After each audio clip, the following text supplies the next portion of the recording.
اعوذ باللہ من الشیطان الرجیم بسم اللہ الرحمن الرحیم سورۃ 3 ترجمہ انجیر کی قسم اور زیتون کی اور طور سینا کی اور اس امن والے شہر کی، بے شک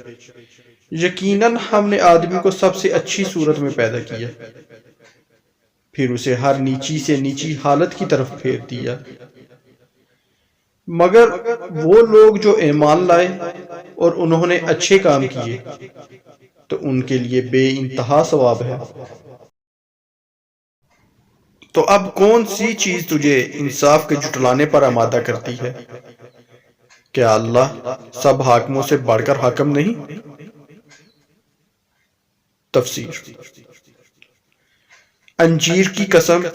اور زیتون کی۔ اس آیت میں اللہ تعالیٰ نے انجیر اور زیتون کی قسم ارشاد فرمائی، کیونکہ ان چیزوں میں ایسے فوائد اور منافع موجود ہیں جو ان کے خالق رب تعالیٰ کی قدرت پر دلالت کرتے ہیں۔ جیسے انجیر انتہائی عمدہ میوہ ہے جس میں فضلہ نہیں اور یہ بہت جلد ہضم ہونے والا، زیادہ نفع والا، قبض دور کر دینے والا، مثانے میں موجود ریت اور پتھری نکال دینے والا،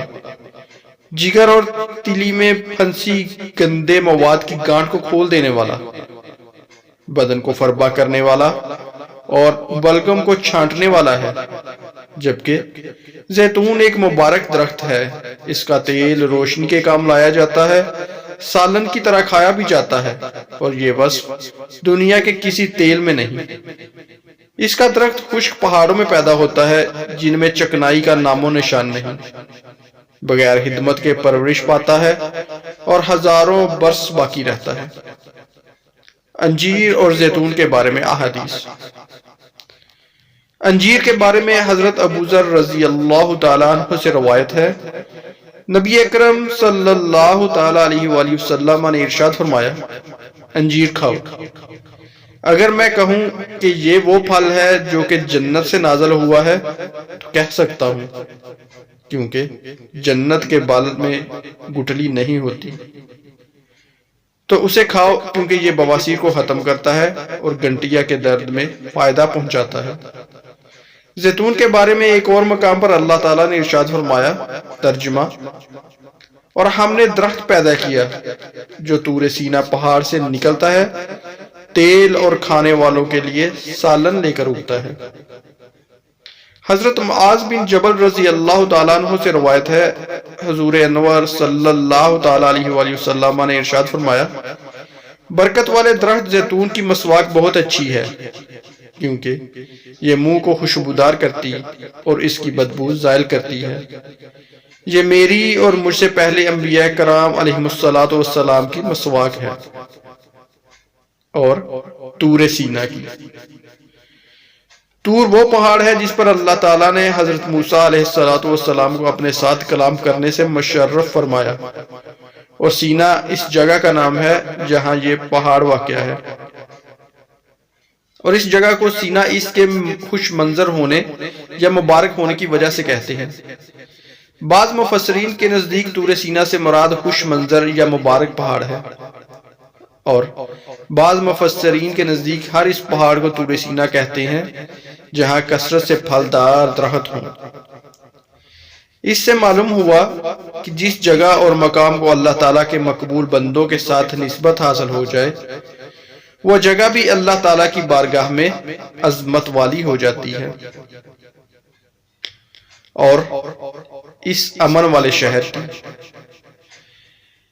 یعنی اور اس امن والے شہر مکہ مکرمہ کی قسم۔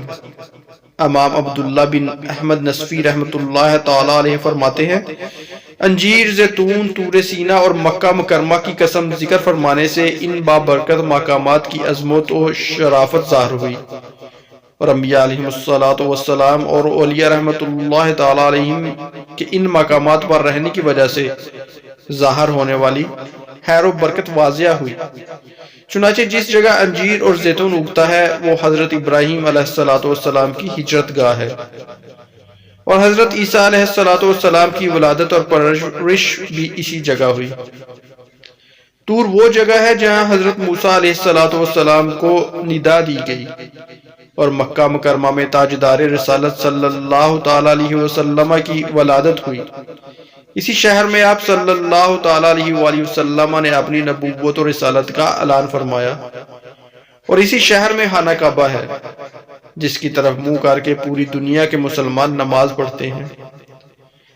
بے شک یقیناً ہم نے آدمی کو سب سے اچھی صورت میں پیدا کیا۔ اللہ تعالیٰ نے انجیر، زیتون، طور سینا اور شہر مکہ کی قسم ذکر کر کے ارشاد فرمایا کہ بے شک ہم نے آدمی کو سب سے اچھی شکل و صورت میں پیدا کیا، اس کے اعضاء میں مناسبت رکھی، اسے جانوروں کی طرح جھکا ہوا نہیں بلکہ سیدھی قامت والا بنایا، اسے جانوروں کی طرح منہ سے پکڑ کر نہیں بلکہ اپنے ہاتھ سے پکڑ کر کھانے والا بنایا، اور اسے علم، فہم، عقل، تمیز اور باتیں کرنے کی صلاحیت سے مزین کیا۔ اللہ تعالیٰ کی معرفت حاصل کرنے کا ذریعہ۔ اگر انسان اللہ تعالیٰ کی دیگر مخلوقات کو سامنے رکھتے ہوئے اپنی تخلیق میں غور کرے تو اس پر روز روشن کی طرح واضح ہو جائے گا کہ اللہ تعالیٰ نے اسے حسن صوری اور حسن معنوی کی کیسی کیسی عظیم نعمتیں عطا کی ہیں، اور اس چیز میں جتنا زیادہ غور کیا جائے اتنا ہی زیادہ اللہ تعالیٰ کی عظمت اور قدرت کی معرفت حاصل ہوتی جائے گی، اور اس عظیم نعمت کو بہت اچھی طرح سمجھ جائے گا۔ پھر اسے ہر نیچی سے نیچی حالت کی طرف پھیر دیا۔ اس کا ایک معنی یہ ہے کہ انسان کو سب سے اچھی صورت پر پیدا کرنے کے بعد اسے بڑھاپے کی طرف پھیر دیا، اور اس وقت بدن کمزور، اعضاء ناکارہ، عقل ناقص، پشت خم اور بال سفید ہو جاتے ہیں، جلد میں جھریاں پڑ جاتی ہیں، اور اپنی ضروریات انجام دینے میں مجبور ہو جاتا ہے۔ دوسرا معنی یہ ہے کہ جب اس نے اچھی شکل و صورت کی شکر گزاری نہ کی، اللہ تعالیٰ کی نافرمانی پر جمع رہا اور ایمان نہ لایا، تو اس کا انجام یہ ہوا کہ ہم نے جہنم کے سب سے نچلے درکات کو اس کا ٹھکانہ کر دیا۔ ایک مقام پر اللہ تعالیٰ نے ارشاد فرمایا، ترجمہ: اے لوگو، اگر تمہیں قیامت کے دن اٹھنے کے بارے میں کچھ شک ہو تو اس بات پر غور کر لو کہ ہم نے تمہیں مٹی سے پیدا کیا، پھر پانی کی ایک بوند سے، پھر جمے ہوئے خون سے، پھر گوشت کی بوٹی سے، جس کی شکل بن چکی ہوتی ہے اور ادھوری بھی ہوتی ہے، تاکہ ہم تمہارے لیے اپنی قدرت کو ظاہر فرمائیں، اور ہم ماؤں کے پیٹ میں جسے چاہتے ہیں اسے ایک مقرر مدت تک ٹھہرائے رکھتے ہیں، پھر تمہیں بچے کی صورت میں نکالتے ہیں، پھر عمر دیتے ہیں تاکہ تم اپنی جوانی کو پہنچو، اور تم میں کوئی پہلے ہی مر جاتا ہے اور کوئی سب سے نکمی عمر کی طرف لوٹایا جاتا ہے، تاکہ بالآخر جاننے کے بعد کچھ نہ جانے مگر وہ لوگ جو ایمان لائے، یعنی جو لوگ ایمان لائے اور انہوں نے اچھے کام کیے تو ان کے لیے بے انتہا ثواب ہے، اگرچہ بڑھاپے کی کمزوری کے باعث وہ جوانی کی طرح کثیر عبادات بجا نہ لا سکے اور ان کے عمل کم ہو جائیں، لیکن اللہ تعالیٰ کے کرم سے انہیں وہی اجر ملے گا جو جوانی اور قوت کے زمانے میں عمل کرنے سے ملتا تھا، اور ان کے اتنے ہی عمل لکھے جائیں گے جتنے جوانی میں لکھے جاتے تھے، اور جہنم کے سب سے نچلے درجات ان کا ٹھکانہ نہ ہوگا۔ اسی طرح کا معاملہ ایک حدیث پاک میں بھی بیان کیا گیا ہے، چنانچہ حضرت ابو موسیٰ اشعری رضی اللہ تعالیٰ عنہ سے روایت ہے، رسول اللہ صلی اللہ تعالیٰ علیہ وآلہ وسلم نے ارشاد فرمایا، مسلمان بندہ جب بیمار ہو جائے یا سفر میں ہو تو اس کے لیے ان اعمال کا ثواب لکھا جائے گا جو وہ تندرست اور مقیم ہونے کی حالت میں کیا کرتا تھا، لیکن بیماری یا سفر کی وجہ سے نہ کر پایا۔ اس آیت سے دو باتیں معلوم ہوئی۔ نمبر 1، ایمان اعمال پر مقدم ہے، اور ایمان کے بغیر کوئی نیکی درست نہیں۔ نمبر 2، لمبی عمر ملنا اور اعمال کا نیک ہونا بہت بڑی نعمت ہے۔ حضرت ابو بکر رضی اللہ تعالیٰ عنہ فرماتے ہیں، ایک عرابی نے بارگاہ رسالت صلی اللہ تعالی علیہ وآلہ وسلم میں عرض کی، یا رسول اللہ صلی اللہ تعالی علیہ وآلہ وسلم، لوگوں میں سب سے بہتر کون ہے؟ ارشاد فرمایا،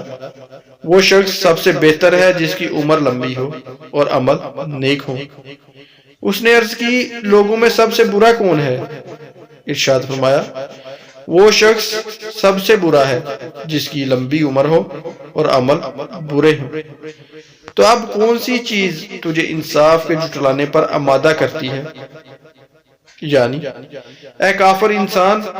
کیا تو نے اپنی صورت میں، اپنی تخلیق کی ابتدا میں، اپنی جوانی اور بڑھاپے میں غور نہیں کیا، تاکہ تو یہ کہہ دیتا کہ جو ذات ان چیزوں پر قادر ہے وہ اس بات پر بھی قادر ہے کہ مجھے مرنے کے بعد دوبارہ زندہ کر دے اور مجھ سے میرے اعمال کا حساب لے۔ اور اس قطعی دلیل اور روشن حجت کے بعد اب کون سی چیز تجھے انصاف کے دن کے جھٹلانے پر آمادہ کرتی ہے؟ تو اللہ تعالیٰ کی قدرتیں دیکھنے کے باوجود کیوں مرنے کے بعد اٹھائے جانے، قیامت کے دن حساب ہونے اور اعمال کی جزا ملنے کا انکار کرتا ہے؟ کیا اللہ سب حاکموں سے بڑھ کر حاکم نہیں؟ حضرت ابو ہریرہ رضی اللہ تعالیٰ عنہ سے روایت ہے، حضور پر نور صلی اللہ تعالیٰ علیہ وآلہ وسلم نے ارشاد فرمایا، جو سورہ والتین والزیتون پڑھتے ہوئے الیس اللہ باحکم الحاکمین پڑھے تو اسے چاہیے کہ وہ یہ کہے، بالا وانا علی ذالک من الشاہدین، یعنی کیوں نہیں، یقیناً ہے اور میں اس بات پر گواہوں میں سے ہوں۔